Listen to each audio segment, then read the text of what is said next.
how's it going, everybody? Sarasota Tim coming to you from South Carolina, northbound I-95. I'm at mile marker 50. And in 36 miles, we are going to get on the I-26 and go to Columbia. And then I believe we connect on the 77 northbound that takes us into Charlotte. We're going into Charlotte because we've been praying and talking about it and debating. You know, I keep saying we're just going to follow the front end, and really that's what we're doing.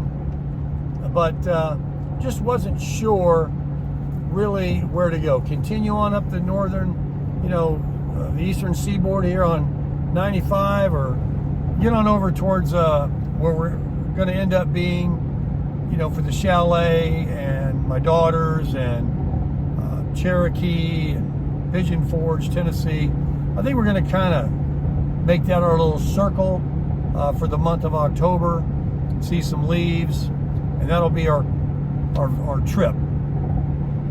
But what I wanted to talk about in this video was 2 days we stayed there at the hotel, and while it's great staying in a hotel, it wasn't for a fun reason, because the first night was, and then she fell ill. And so then we spent 48 hours there, which was really quite speedy in hindsight for Tammy to get back to herself. And she's about 90% now. A few hours ago she said she was 80%. I think she's up to 90 now. Anyway, we're sitting here talking about where to go, what to do. This is what you do when you travel. And we were just thinking, what else would we be doing? Sitting back there in that spot in Boynton Beach with the camper.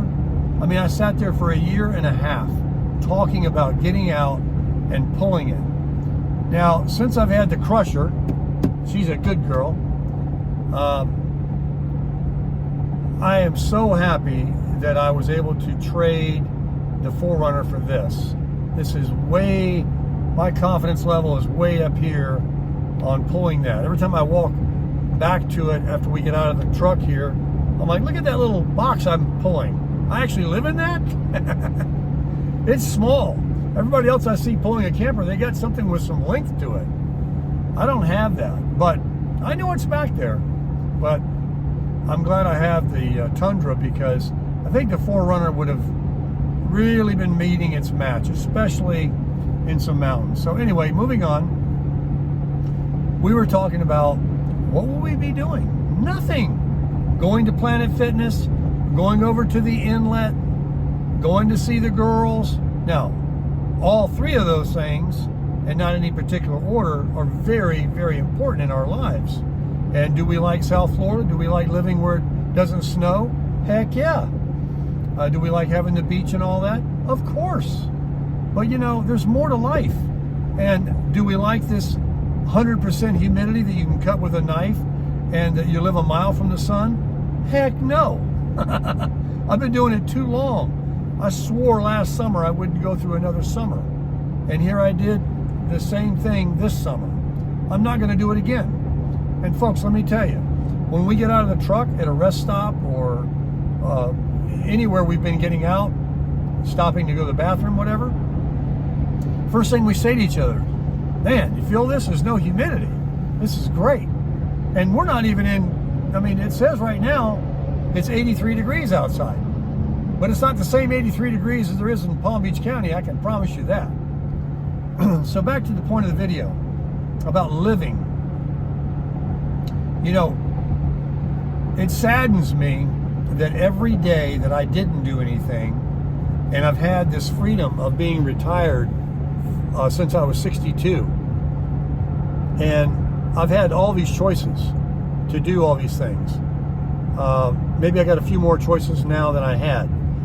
But when you get that freedom and you get released from that prison job, yeah, I call it a prison job, because if it's a job you don't necessarily like, if you don't own the business, how good could it be? Nobody wants to work if you don't have to. Anyway, I say that as a term of endearment. Some people don't like me saying that, and you know who I'm talking to. But I am who I am. I got my sayings. So every day you don't do something, is a day you'll never get back. You know, you've wasted, and you can't get it back and go back and do something. You can't relive. You only get one contract, and there's no do-overs. I was thinking of some things like, you know, every day that goes by, it's like when you buy new tires for your car. Every day you drive to Publix or Winn-Dixie or whatever grocery store you go,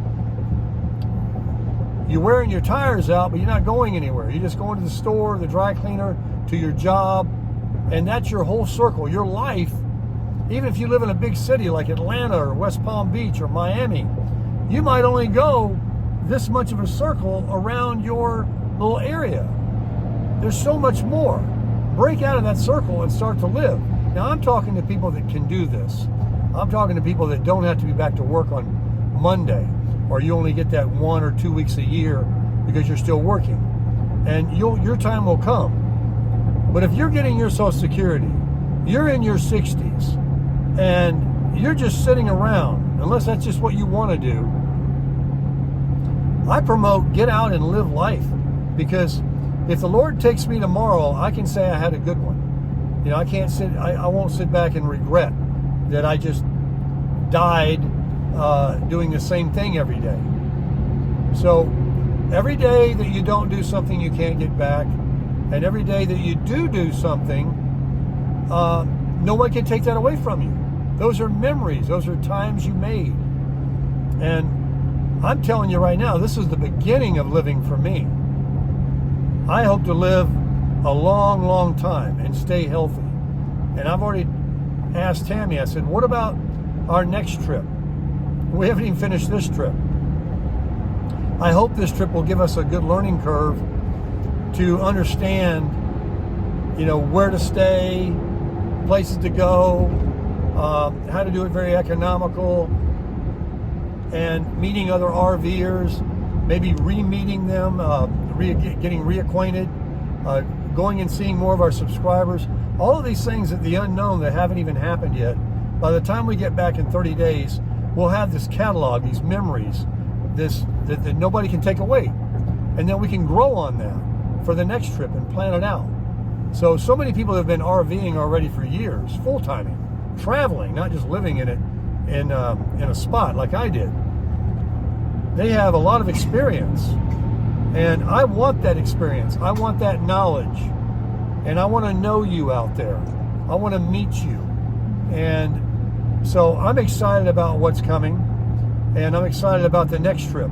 And if it does turn out to be, you know, a time where the weather changes and it's freezing in the north, you know, you can still drive along the bottom part of the United States. It might get cold, but it doesn't freeze to where you can't travel or the lines in my camper are going to freeze over. You can still have a good time. But until January, I hope to come back and rethink all this and go right back out. I mean, that's just what I hope can happen. But I know nothing will happen unless you begin. So we've begun. And we got a real slow start. But today, I've had a lot of time to think because we're driving. It's like our second day of really driving. And we're going to actually reach a destination today of a city, you know, a couple of states away. And I'm just excited right now. Got a lot of stuff going on in my head. I get a lot of information from you as well. A lot of you out there are RVers and have shared a lot of things with me. But I can tell you, I've got the bug. I'm addicted already. This truck can do it. That camper is all I need. And those tires, those Goodyear Endurances are holding up great. It's got all the things inside of any bigger camper. And this truck's got all the power of any other kind of truck. And we own it all. And we don't need any more. And we'll just keep maintaining what we have. And we just want to live. And so, join us. Come out. Meet us somewhere. Get your RV. Get your Social Security going at 62. Create your little side hustle. You know, on the road, you can work on the road. There's things that people do on computers. There's camp hosts at RV parks. You can stay there. I understand there's people that work at Amazon distribution centers, they're always hiring. You know, you can stay put for a month or so somewhere and then move along. You can follow the sunshine. You can follow the winter, whatever you want. I know somebody on YouTube that does follow the winter.